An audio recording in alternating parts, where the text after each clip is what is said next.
অনেকেই তাদের স্বামীকে অনেক বেশি টেনশন দেয়।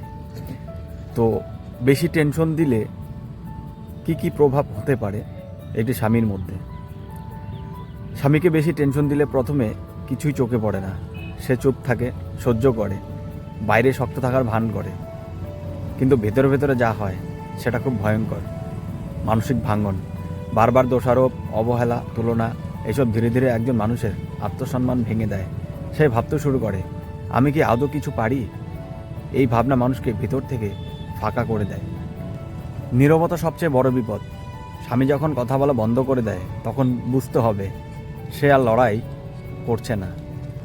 ঝগড়া মানে এখনও আশা আছে, নীরবতা মানে সে হাল ছেড়ে দিচ্ছে।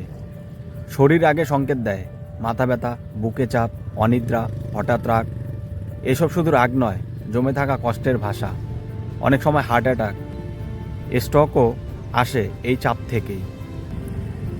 ঘর থেকে মন উঠে যায়, যে ঘরে শান্তি নেই, যেখানে মানুষ ফিরতে চায় না, কাজে ডুবে থাকা, বন্ধুদের সঙ্গে বেশি সময়, কখনো কখনো ভুল আশ্রয়, এইসবের শিকড় থাকে বাড়ির অশান্তিতে।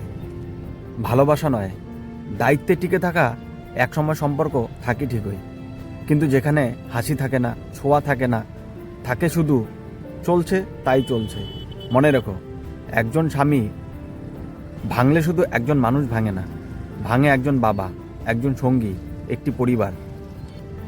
সংসার টিকিয়ে রাখার সবচেয়ে শক্ত অস্ত্র হলো কথা বলার ধৈর্য, শুনতে পারার ক্ষমতা, আর সময় মতো নরম হওয়া। একটু কম টেনশন, একটু বেশি বোঝাপড়া, এইটুকুই অনেক জীবন বাঁচাতে পারে।